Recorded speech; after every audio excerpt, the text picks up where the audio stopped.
I'm Julio Martinez. I'm the co-founder and the CEO of Abacum. Look, it's a pleasure to be here today, sharing this panel with Christian. I'm the biggest fan, your biggest fan. Very briefly on me, I'm going to be your host and the moderator here. We've prepared a number of questions to get from Christian all his wisdom and all his insights as to how to get better at forecasting. Christian, if you want to give a cent, 5 cents as to who you are, that'd be fantastic. Although you don't need any introduction, and all folks here know you very well. But anyway, let's do the formalities. Thank you, Julio. I don't think that's the case, but thanks so much, and I'm really excited to have the opportunity to have this discussion with you today. Yeah, so my name is Christian Wattig. I'm an FP&A educator and corporate trainer. My background, unsurprisingly, is in FP&A. I have over 10 years of experience in the space. I started out in consumer goods at Procter & Gamble and then Unilever. And then after my MBA, I moved into tech, worked at a company called Squarespace, and I had the fortunate opportunity there to be there when we took the company public, where it was a fantastic experience. And during the time, I also realized that the challenges that people have with FP&A, around forecasting, planning, budgeting, they are similar across industries and across company sizes. The metrics are different, of course. The numbers, the size of the numbers are different, but the challenges, and many of those we'll talk about today, are the same. And during that time, I also fell in love with teaching. And now that's what I do full time. I teach FP&A courses. One is FP&A Bootcamp. I also have the chance to serve as the director of the Wharton School's FP&A certificate. That's a new program we're putting together. And I also share my insights on LinkedIn and in my weekly newsletter. And today I'm really happy to have this conversation with you, Julio. Christian, thank you so much, everyone. Probably you already do, but follow Christian Wattig in LinkedIn and the newsletter. It's amazing, and everything you're building through FP&A prep, it's just fantastic, right? So there is no better education out there than what you produce. So it's actually a privilege, and I'm very, very excited to be, putting forward a number of questions that we've prepared for the audience as to how top FP&A teams create forecasts that drive decisions. And with your background, I'm sure it will be an amazing exchange of ideas. So let's kick off. Let me start with a question that I'm sure the audience have top of mind, which is: should you have a bottom-up and top-down forecast? What do you think? Yeah, that's a great question, because top-down, bottom-up forecasting is really one of the foundational principles you have to know when it comes to forecasting. So really briefly, for those of you who are less familiar with the concept, top-down forecasting means you start with the end result in mind. Maybe you're thinking, oh, we should be able to reach 5% sales growth next year, for example. And then you use that to set expectations. Usually top-down forecasts are prepared or are built together with senior leaders in the company, prepared by finance, by FP&A. But it's not just a belief that we should somehow be able to reach 5% revenue growth. It has to be more than that. So top-down plans ideally link with the mission and the strategic plan, the long-term plan, if the company has one. And it needs to be done on the business driver level. So for example, how much are we planning to spend in advertising next year? How does that compare to how much we're spending this year? Are we spending it in maybe different channels? And how would these channels then work in terms of return on investment? Are we planning to introduce a new product? Are we planning to change our pricing? Do we hope to expand into a new market? That's the level of detail that you should be doing your top-down forecast in. And you should also make sure not to forget about external factor. That's an issue I sometimes see when I work with finance teams, is that they have a detailed top-down plan, but they forgot to consider how would our competitors respond to what we're doing, right? what are the ways that they could react to our new product or new pricing. That needs to be part of top-down forecasting as well. Bottom-up forecasting, completely different approach. You start from scratch. You start with a blank slate, and then you think about, okay, what are all the initiatives, maybe even the projects that your teams are going to, do next year. And then you do the forecast for each of these projects or initiatives. And then as a next step, you add them up, you consolidate them, and that then forms your bottom-up plan. So there's no expectations going into it. And these bottom-up plans are usually done by business teams. So by, the marketing team does their bottom-up plan, the sales team does theirs, the R&D team does theirs. And then you bring everything together. And so you see how these approaches are very different.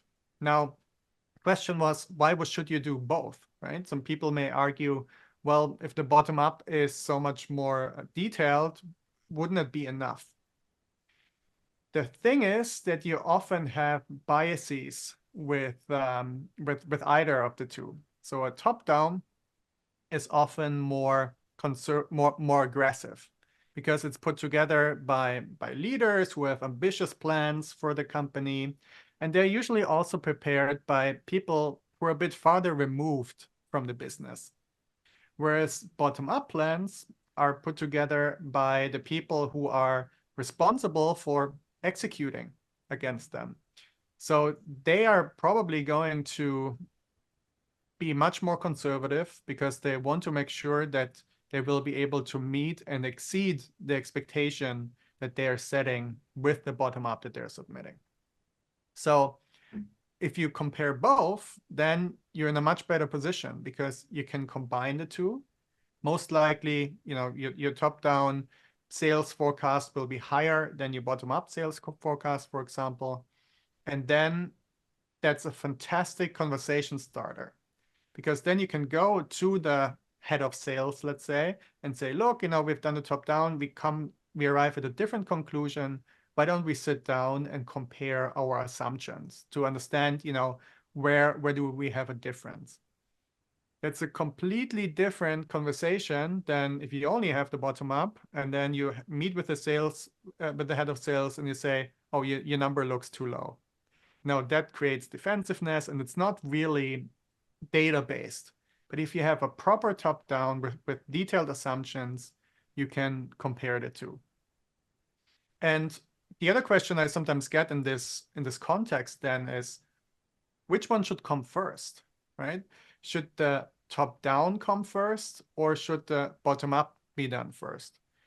There's no real right or wrong answer, but most companies do the top-down first, then that gets shared with the business teams, and then they create the bottom-up. But there are risks involved with doing it this way. Because the business teams may get the top-down and they may think, oh, in the end, we have to meet that number anyway, because that's what the leadership team wants. So I'm not going to waste time by submitting the number that I believe in, because in the end, I just need to, make the number match what they want anyway. So I'll just submit their number right away.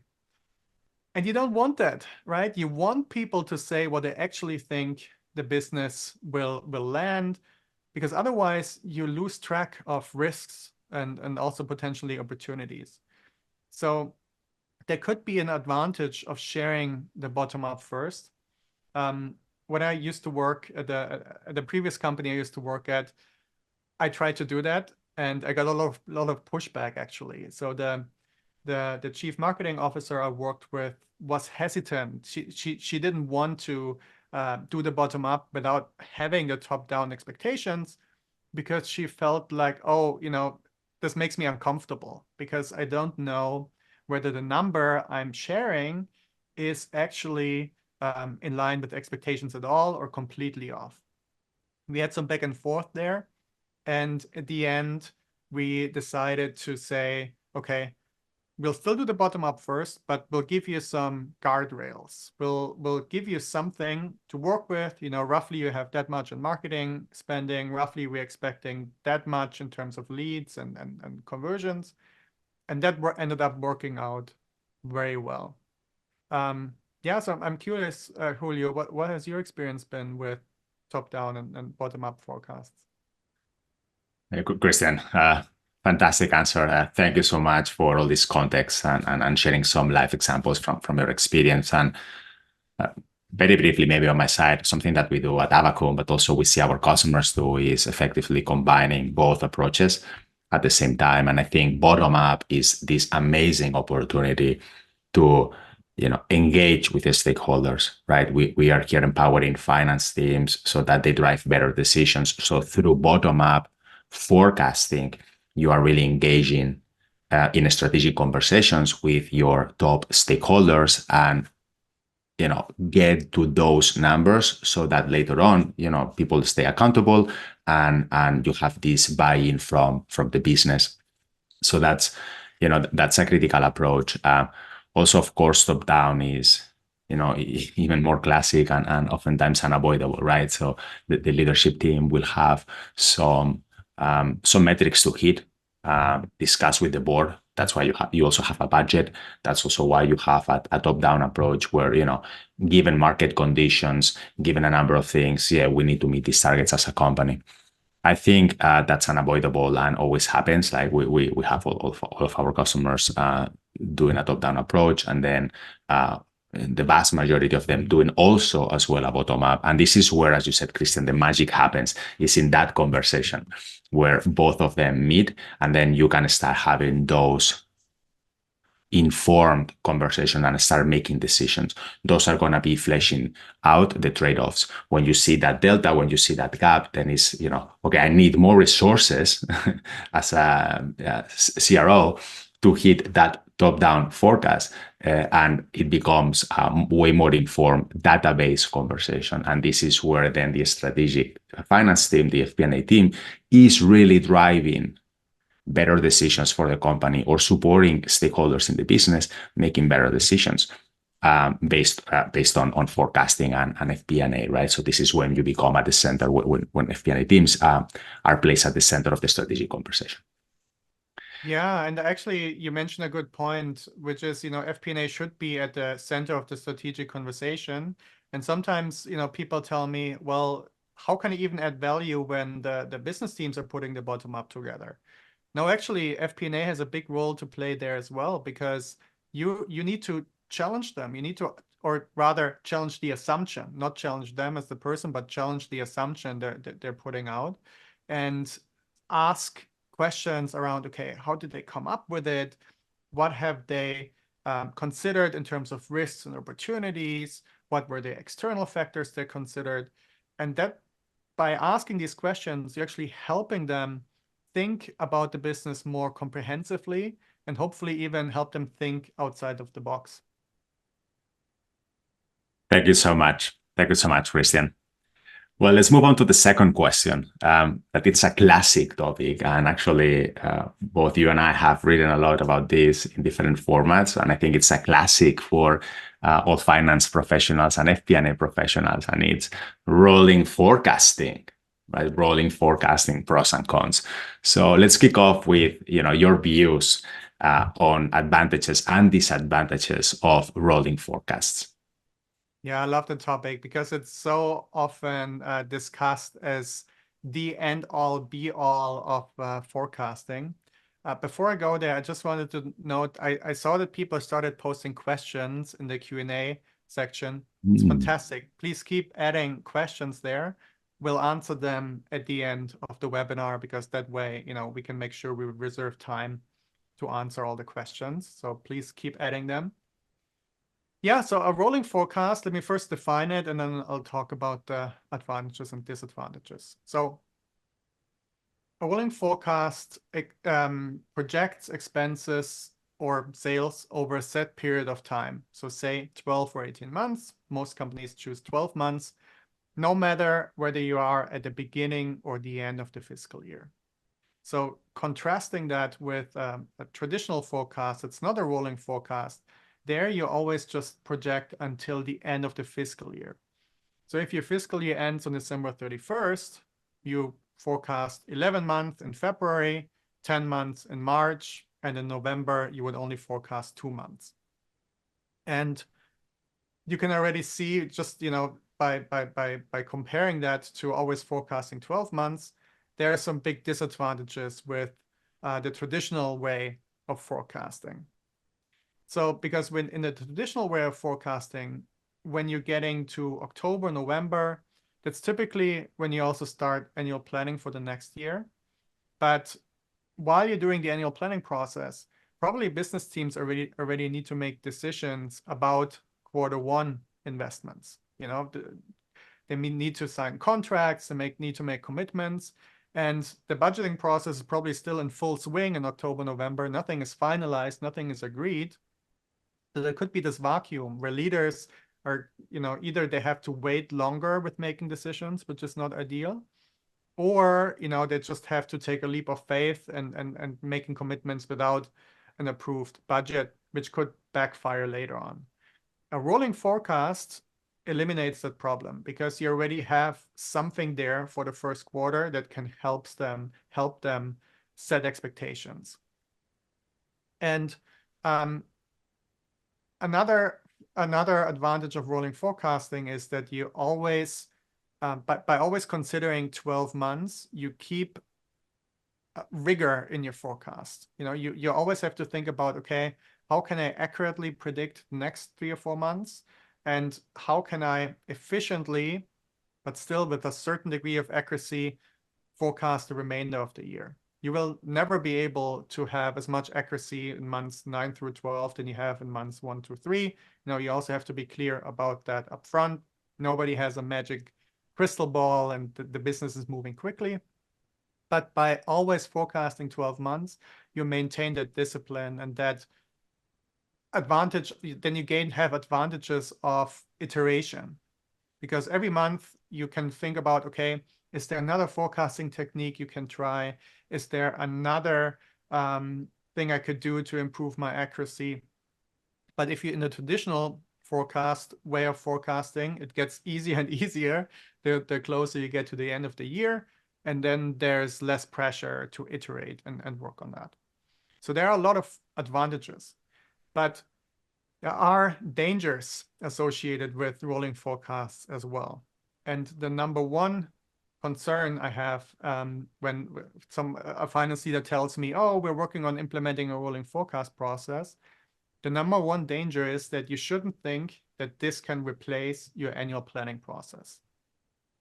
So you may think, oh, it's November. I already have a forecast for the next 10 months in the next year. So why don't I just project another 2 months, and then I can save the hassle of annual planning. I don't have to do that at all. I can save all this time at the end of the year.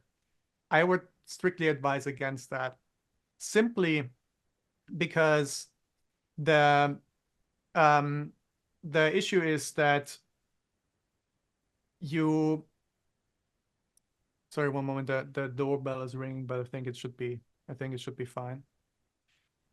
No, I'm sorry, I have to quickly catch the doorbell. And I'm sorry that I'm leaving you at this tense moment, but maybe Julio, maybe you want to briefly step in. I'm sorry about that. Yeah, no worries. Of course, the wonders of doing webinars from home. Hey, when it comes to rolling forecasts, I think we all think of rolling forecasting, and that's the image that they have in FP&A as the end state, right? Like the desired ideal state where all businesses want to end up one day. Look, the first of all is a provocation of, is that the case? Maybe some businesses don't need to get there. And it's okay with a strong budgeting process and with a monthly reforecasting process. That's okay, and you don't need to be working on a rolling basis because that also requires some investment. So first of all, this provocation that, yeah, it sounds like an ideal state, fantastic, but because of some of the disadvantages and in time investments that actually Christian was highlighting, this might not be for everybody, and it's okay. right? It's okay. Like we don't need to feel, oh, I'm lagging behind or I'm not including all the best practices. It's okay. For many businesses, it actually makes a lot of sense, and they should be really thinking about making that process more efficient, smoothly, and work through the business with the business to make it happen. Um, but Christian, please take it from here, and I'll continue Yeah. later. Yeah, no, I 100% agree with you, Julio, that overall the advantages overwhelmingly exceed the disadvantages. The point I was making when I got interrupted was that if you're thinking, okay, I can just get rid of the annual planning process, you will struggle with getting the involvement of the business team every month. Because essentially what you're saying is that, okay, instead of doing annual planning once at the end of the year, we're doing it each and every month. And the thing is that your planning process, if it's a pure finance exercise, it won't be effective enough to really get you what you need. Because an effective, the thing is with planning, 8-10 months from now, actuals will be different than your budget. So you need to build the budget in a way that's robust enough that you can learn from variance analysis, even when actuals and forecasts become apart. And if it's a pure finance exercise, then you just won't have the depth. You won't have the rigor behind it, and you won't have the link to the operational reality that happens when the business teams are executing against the tactics. So my advice is, yes, do rolling forecasts, go for it, but you still need to maintain your annual planning process at the end of the year. Because if it's a once in a year thing, it's much easier to bring cross-functional leaders into the fold and get their insights to build a budget that is robust enough that you can actually use it for decision making. Thank you so much, Christian. And let me follow up with a question there, because of course, rolling forecasting might increase the complexity potentially of modeling, but at the same time, potentially increase forecast accuracy. So how do you think of those trade-offs? How can model complexity impact for forecast accuracy? Now, that's a great question. And that's especially important when you're doing a lot of forecasting, meaning having a rolling forecast every month. So the first thing to keep in mind is that it shouldn't be just a tick the box exercise. It really has those forecasts really have to drive decisions. And if you feel like it doesn't achieve that, then it's usually helpful to narrow the focus. So instead of preparing a full 12 months rolling forecast for your entire P&L, focus on the parts of the business that really move the needle. And then by reducing the complexity in that way, you have more focus, you have more time also to really to really deep dive into these drivers, into this part of the business. And then you will see that it is also more useful for decision making.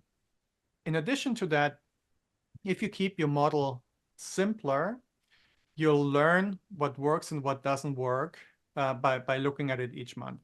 If it's a long list of drivers, it's much harder to do the proper variance analysis and to see, okay, what helps us forecasting, what doesn't, what is accurate, what isn't accurate. And so simpler models are much easier to fine tune, to optimize, to iterate on. Of course, if you have a lot of complexity, there's also more risk of errors. We're all just humans. You may have a wrong formula here and there, or your assumptions just aren't researched enough. If you have a lot of assumptions there. And the other challenge is that if you have a very complex complex model, it's also harder to get buy-in from the cross-functional team. Because if someone doesn't understand something, they'll definitely won't get behind it and won't believe in it. And sometimes the challenge in business is also that people may not want to admit that they don't understand how your financial model works because they feel like they don't want to act like they don't know something they're supposed to know. So the only way you find out that people didn't understand your forecast model is that they don't act on the insights and on the recommendation it creates. So I'm a big advocate of making your financial model only as complex as necessary and keeping it as simple as possible. Thank you so much, Christian. I think before we switch gears and move to the next one, it's very exciting to see all these questions in the Q&A section and also in the comments section. So keep them coming. We've made time for later on towards the end of the webinar to answer all of them. So please don't refrain yourselves and keep them coming.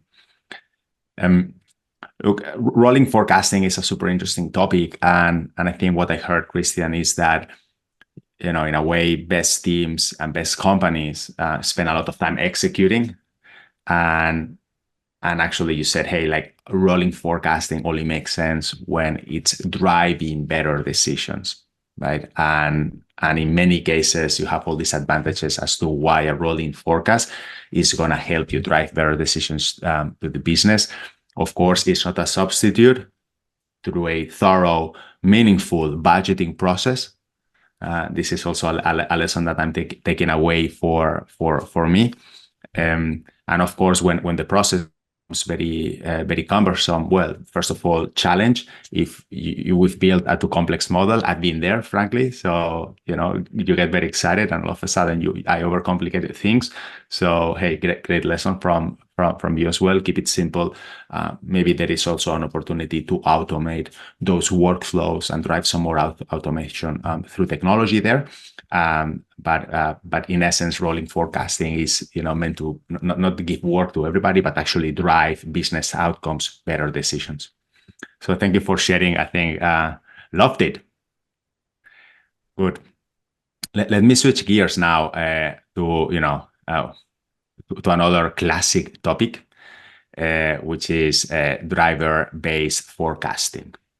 And I think this is also related to the previous one, because maybe I would love to also understand how you stress test your forecast.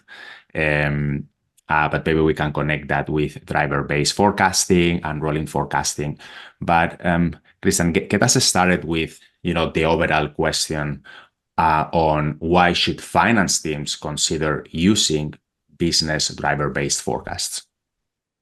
Yeah, so driver-based forecasting is one of my absolute favorite forecasting techniques because it's so useful for decision making, and it's so easy to keep it up to date and help agility and agile decision making. So basically, what driver-based forecasting, sometimes also called driver-based planning, is you're connecting business drivers with likely financial outcomes.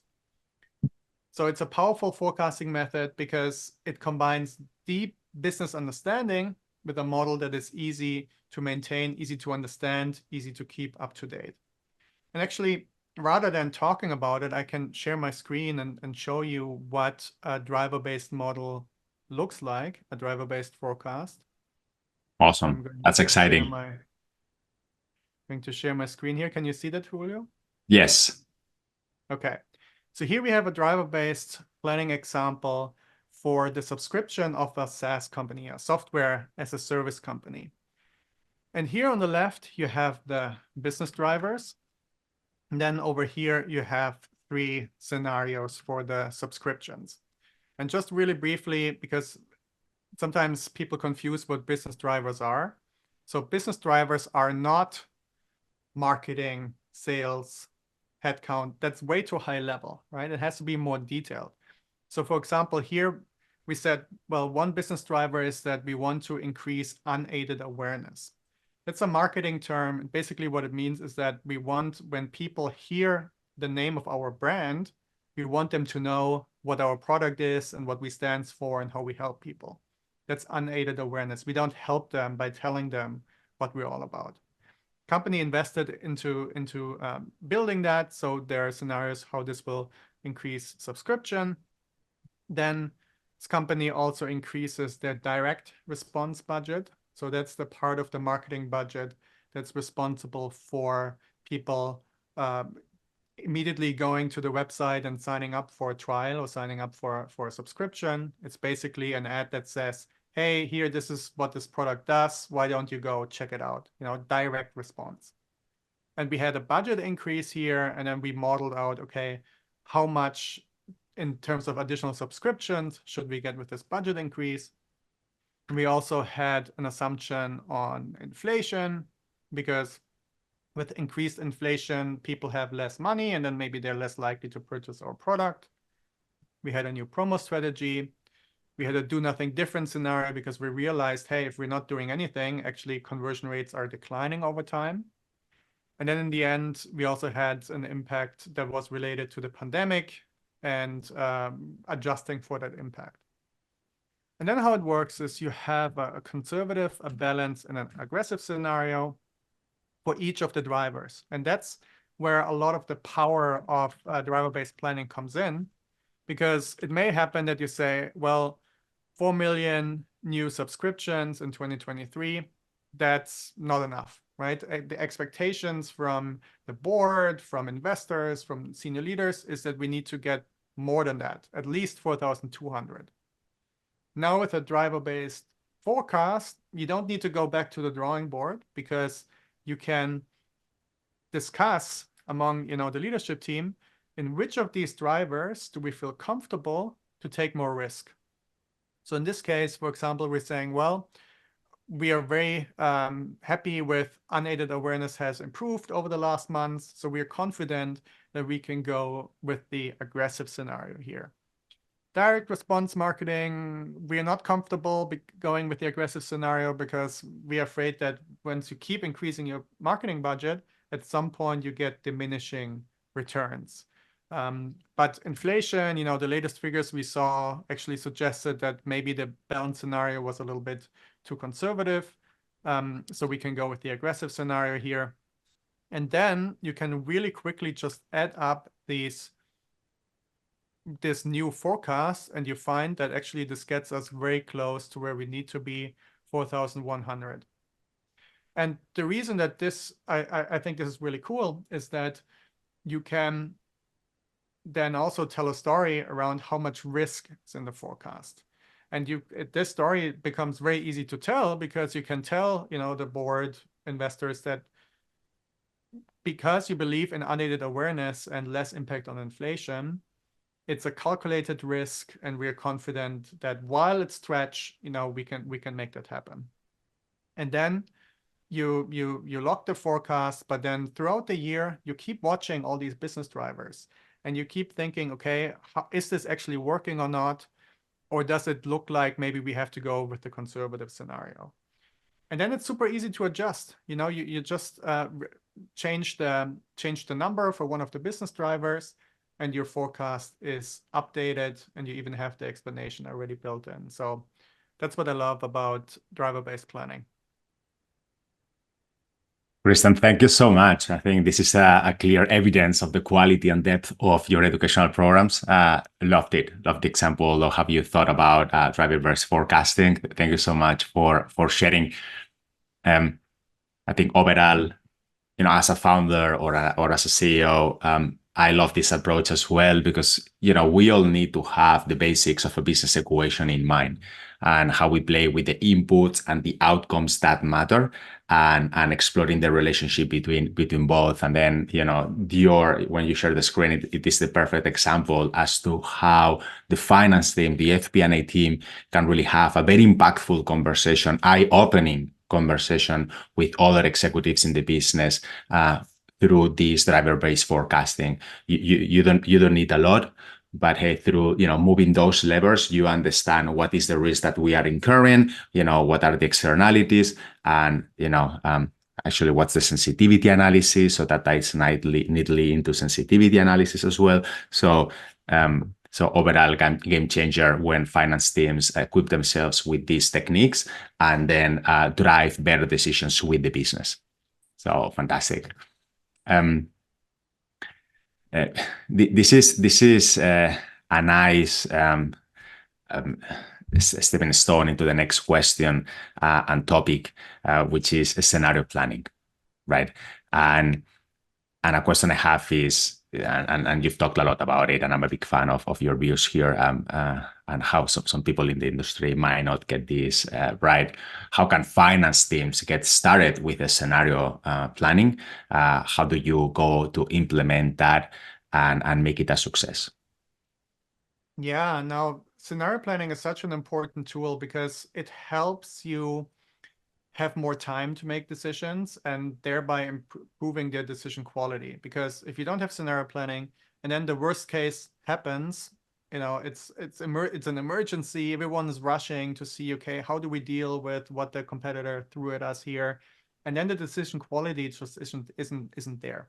So finance can add a lot of value by implementing a scenario planning process and thereby getting leaders to discuss the big strategic decisions earlier.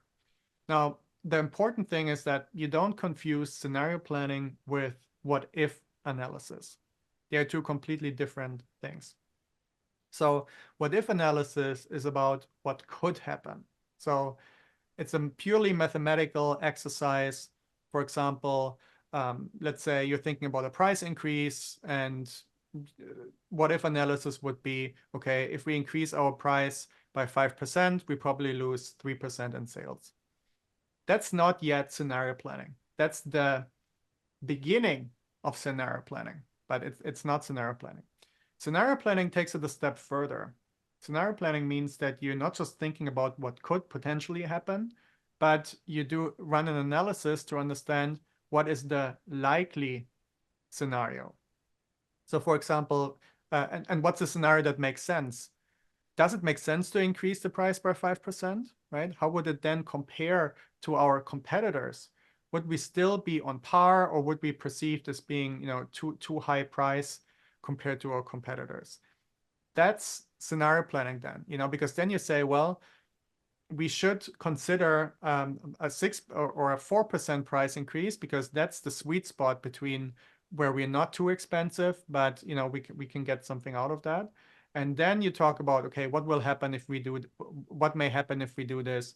What's the impact on sales? And so scenario planning is about the likely changes to major business drivers of major events that you're predicting. And it's the result of a risk and opportunity analysis. And the objective is to discuss decisions we'll make now to mitigate risks and capture opportunities. So to share another example here, our main competitor may introduce a product soon that is slightly better than ours, right? That's the scenario we're analyzing. The impact on the business would be a drop of 30% of our revenues in the first 6 months if we do nothing. If we lower our price by 5%, we are likely only to see a drop of 20%, let's say. And if we spend 500,000 in R&D, we should be able to compete in 1 year from now. That's scenario planning. Now, how do you get started, right? Here are a few best practices. First, you want to make sure to limit the number of the scenarios. If you have 20 scenarios, you won't get good discussions about it with leadership teams, because it's too all over the place and it's not focused enough. In my experience, 3 to 5 scenarios is a good starting point. And then you want to develop comprehensive stories for each scenario. So it needs to be rich, it needs to be detailed. It should describe not just what happens, but how and why it happens. And then you want to avoid extremes, because you want to only look at plausible scenarios. And most importantly, if you can, test your assumptions. So that might involve market research, a pilot project where you launch something in just a small part of the market and then learn from it, or other forms of validation. Christian, thank you so much. Loved it. And something that I also take away and that I would like to emphasize a bit is something that you said, right? How a scenario planning enriches discussions. So don't do too many, don't make them too complex, the same than driver-based forecasting. Don't overkill it. Like, of course, the exercise in itself is very value additive, but how you multiply its impact is by having those meaningful conversations with your stakeholders. Like you need to be close to the business, having those conversations and presenting those scenarios. And, then this is how, referring back to the topic that brought us here today, this is how you drive better decisions. It's not your fancy scenario, is, how you put that in front of your stakeholders and have a meaningful conversation. And this is very connected to the next question. By the way, I'm very excited to see so many questions in the chat, in the Q&A chat, and in the general chat. So we have time for them. I'm not sure if all of them, but it's amazing that you guys are here engaging with Christian and the amazing thought leadership that he puts forward. Look, something meaningful as to how you drive those conversations in the company, right? And that brings us to the next question for Christian, which is, why should most companies consider implementing weekly forecasting meetings? Yeah, no, that's a great question, and I'll try to keep my answer a bit shorter so we can have time to answer all the questions that are coming into the chat, which is fantastic. Yeah, so I'm a big fan of weekly forecasting meetings, and when you first hear that, you may think, oh, but doesn't that mean we need to spend, first of all, more time in meetings? Second, we need to somehow convince our business partners to spend even more time on forecasting. So while it sounds counterproductive, I argue that by having a short weekly forecasting meeting, you can actually finance FP&A, can actually provide more value and ultimately save our business partners time and help them reach their goal. So why would you have a weekly forecasting meeting? Well, if you just meet once a month, there's a lot of data to process, right? A lot of insights. If you meet weekly, it's easier to separate signal from noise and look at what matters. You likely also increase your forecast accuracy because you have more time to think about the inputs you're getting from the team when you update your monthly forecast again, a few weeks later. It also builds more trust with the broader team because you basically modeling transparency. You're meeting once a week, you share the information, you bring everything together, and then you show the cross-functional team how you can turn their insights into useful analysis that they can use. And of course, you're also raising accountability, because if you have more conversations around what was surprising in the business and what's something that we should consider for the forecast, you're bringing more transparency, more visibility, more accountability. Now, the key thing with a weekly forecasting meeting is that you don't design it, you don't run it in a way that's a huge time investment, because then people won't enjoy attending, and it's also just not, it just doesn't make any sense. So ideally, you're attending a meeting that the business has anyway. So they may already have a weekly check-in where they come together, they talk about what's new, what's going on in the business. Just see if you can join that and maybe spend the last 15 minutes talking about the weekly forecast. And then also, it's called a weekly forecasting meeting, but you're not actually updating the forecast every week. I would definitely recommend don't do that. Instead, you have a pacing process where basically it's a really simple model. There are also tools that can help you with that. Or you can do it in Excel where you say, hey, based on how much sales we already have, how much more do we have to deliver to hit our monthly goal? And is that realistic given how many days we have left? That's it.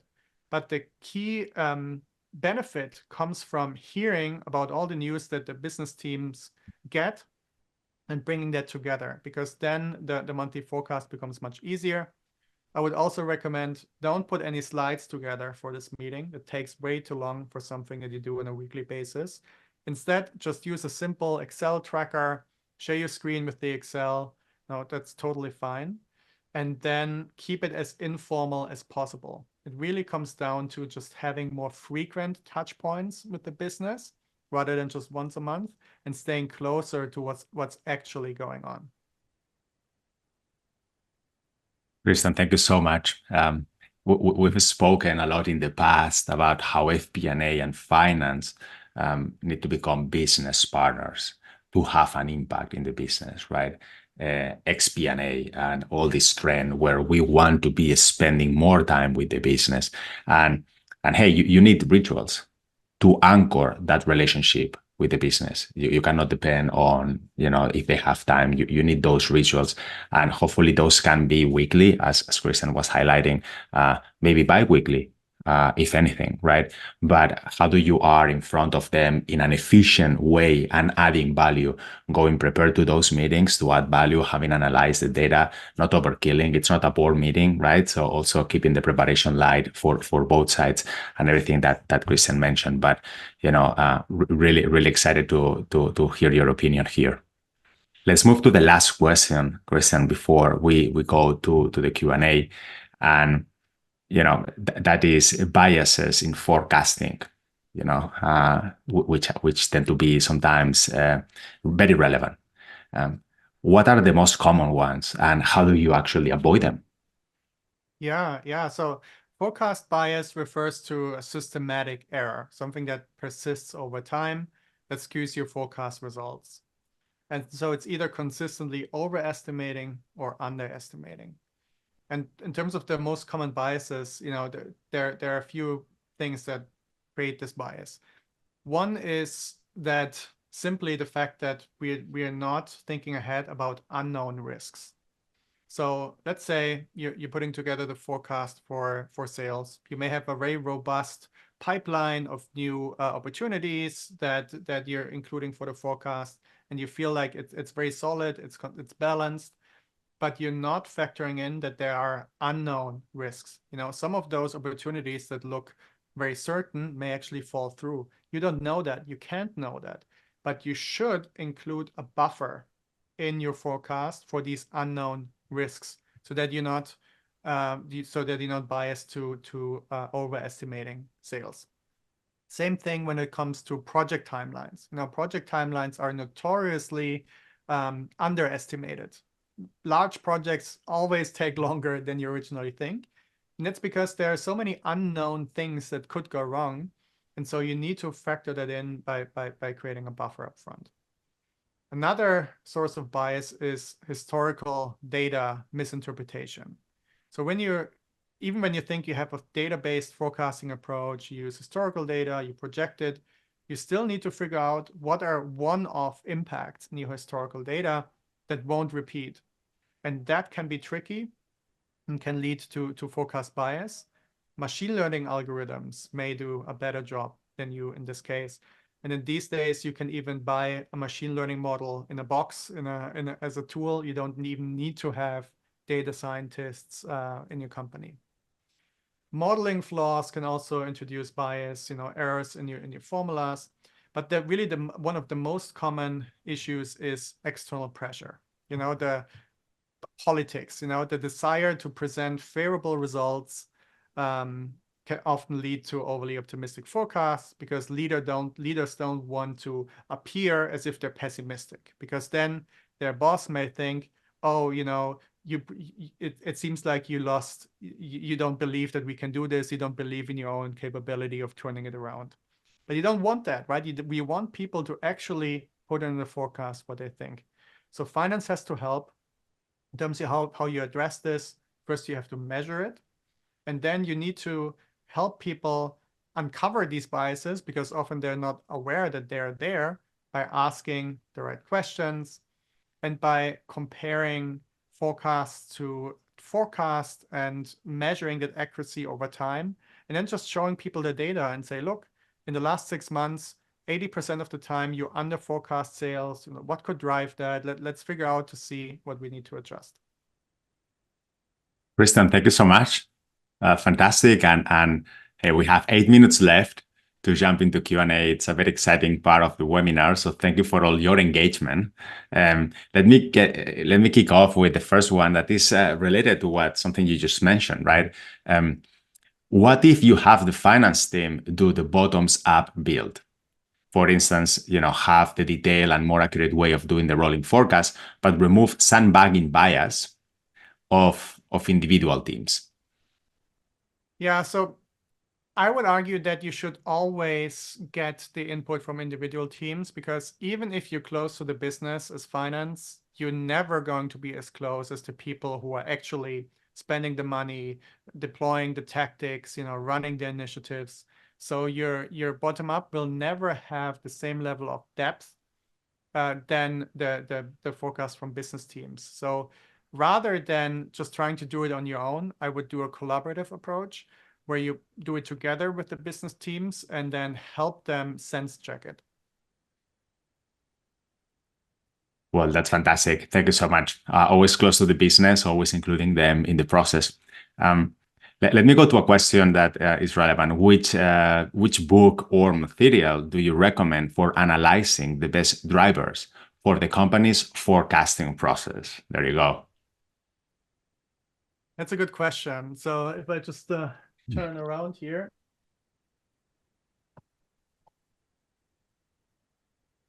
I'm a big fan of this book. Can you see this? It's called The CFO Lens.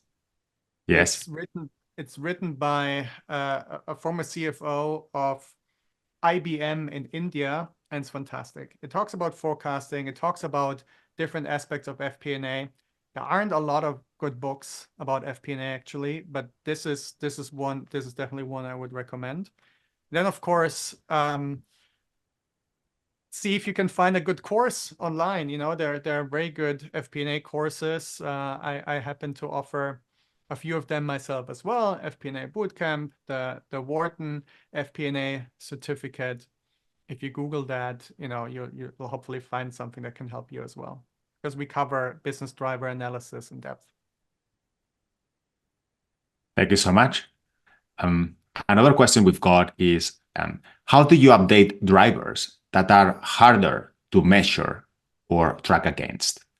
Or what is it more of a comparative driver, inflation versus start date versus COVID impact, rather than straightforward drivers like conversion rates? That's a great question. Thanks so much for asking the question, because trackability is an important thing to consider when you're doing driver-based forecasting. You shouldn't include drivers that you can't measure. Inflation, or let's take the COVID impact, for example. COVID impact is a case where it's a little bit gray. It's not sure. It's definitely difficult to measure. It's not impossible. So it is on an edge case, it's okay to include in a driver-based forecast, but you need to have a good plan for how to measure it. So for example, in my example, I had COVID impact as a line item there, and we actually had access to a large data science team, and they ran a number of machine learning models that had the objective of figuring out, okay, how much did the pandemic and the pandemic being over, how much does this actually impact our business? And so because we had access to this fairly sophisticated data science resources, we were confident with including it in the forecast. But otherwise, if you know you can't track it, don't even include it, because then it doesn't really help you going forward. Thank you. Very clear. Let me jump into another one. Does the rolling forecast, need to include actuals from the accounting software? It's a very pragmatic one. How do you keep the model current with accounting? Great question. And the answer is yes, you absolutely need the actuals from your accounting software, because rolling forecasts, they need to be grounded in reality, right? And the reality, the hard facts, is what comes from your accounting system. So you can do this in Excel, but of course, it would be a lot easier with a dedicated FP&A tool that can connect to your accounting data, and then you can connect your forecast to it. But actually, I think Julio knows a lot more about this than I do. Yeah, absolutely. So you definitely need to include your accounting and your actuals, and there are ways of automating this, which make your process way more efficient and therefore enable you to do more frequent rolling forecasts.